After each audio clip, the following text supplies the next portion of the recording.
ቅርሶቻቸው አንዱ እና ዋናው የአጼ ፋሲል አብያተ መንግስታት ነው። እንግዲህ አሁን ይሄ ግቢ በአሁኑ ሰዓት ታድሶ ተጠናቆ ነው የምታዩት። በተለይ በጠቅላይ ሚኒስትሩ ኢኒሼቲቭነት በክቡር ጠቅላይ ሚኒስትር አብይ አህመድ ቅዱሳቱ ተደርጎ ተጠናቋል። አንዳንድ የቀሩ ነገሮች ቢኖሩትም ከዚህ ውጪ ግቢው ካሁን ቀደም ሁላችሁም መጣችሁ ሊሆን ይችላል። በታሪክ አጋጣሚ በጣም ቅርሱ የተያዘበት ሁኔታ፣ ቅርሱ የፈረሰበት ሁኔታ ሁላችንም ስናዝን፣ ሁሌም እኔም ሳስጎበኝ እያዘንኩ እንግዳውም ይሄ ቅርስ ይታደስ የሚል ጥያቄ በብዛት እየቀረበ ግን ያው ትኩረት ያለመሰጠት ችግር ስለነበረ ለቱሪዝሙ መንግስት ላይ ያለበት መንግስት ትኩረት አልነበረም እና ሳይታደስ ቆይቷል። ቅርሱ ደግሞ በሰው ሰራሽ ጥቃት፣ በተፈጥሮአዊ ለምሳሌ በዝናብ በፀሐይ ብዙ ነገሮች እየወደሙ ያሉበት ሁኔታ ነው ያለው። ስለዚህ አሁን ያለበት ሁኔታ አሳሳቢ ስለነበረ 2016 እንግዲህ ጠቅላይ ሚኒስትሩ ካዩት በኋላ መታደስ አለበት የሚል አቅጣጫ ሰጠው። ወደ እድሳት ተገብቶ በአንድ አመት ውስጥ ኦልሞስት 3 ዘመናዊ መጸዳጃ ቤቶች ተሰርተዋል።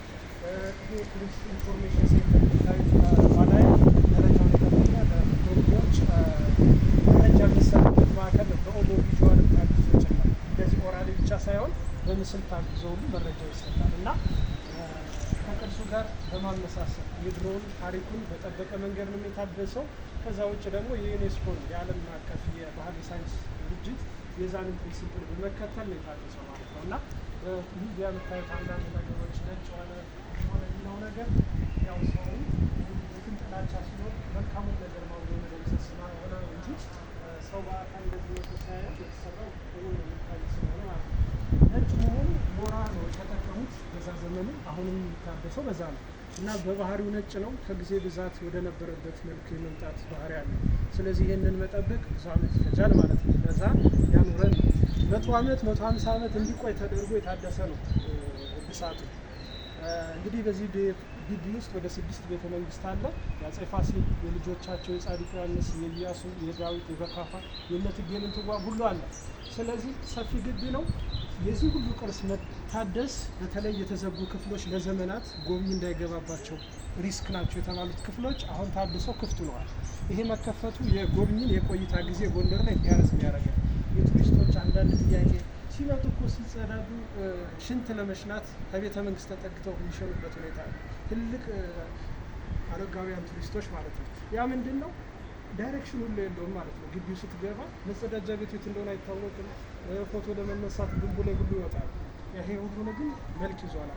መጸዳጃ ቤቱ ለአካል ጉዳተኞች ሁሉ ታሳቢ ተደርጎ ተዘጋጅቷል ማለት ነው እና አንድ ወደሽ እሺ እንግዲህ ከዚህ ላይ እንደምናየው ሰው ቅርሱ ከመታደሱ በፊት ከታደሰ በኋላ ግንዛቤ እንዲኖረው እንዴት አይነት መልክ እንደነበረው እንዲያውቅ ከእድሳት በፊት ከእድሳት በኋላ በሚል በምስል ተቀምጧል።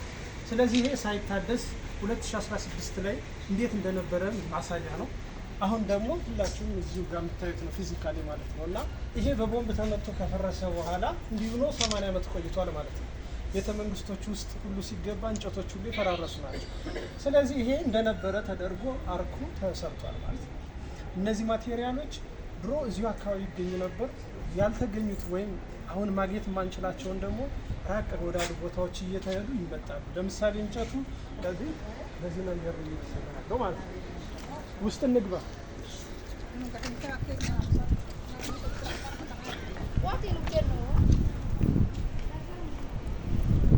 ሌላው እንግዲህ 400 ዓመት እንግዲህ የማክሲመም ቤተ መንግስት የዚህ ቅርስ ዕድሜ 400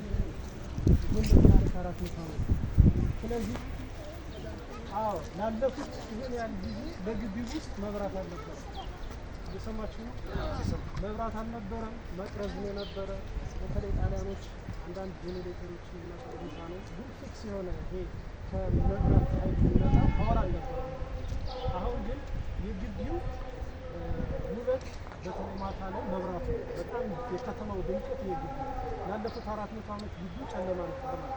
ስለዚህ ጨለማ መሆኑ ቀን ብቻ ይጎበኛል፣ ማታ በ11 ሰዓት ተዘግቶ ይወጣል ማለት ነው። ከዚህ በኋላ ግን እነዚህ የምታያቸው ሁሉ መብራቶች ናቸው። እግረኛ መንገድ መብራቶች ናቸው። ቤተ መንግስቱ ሲገባው በማታ መጎብኘት ይቻላል።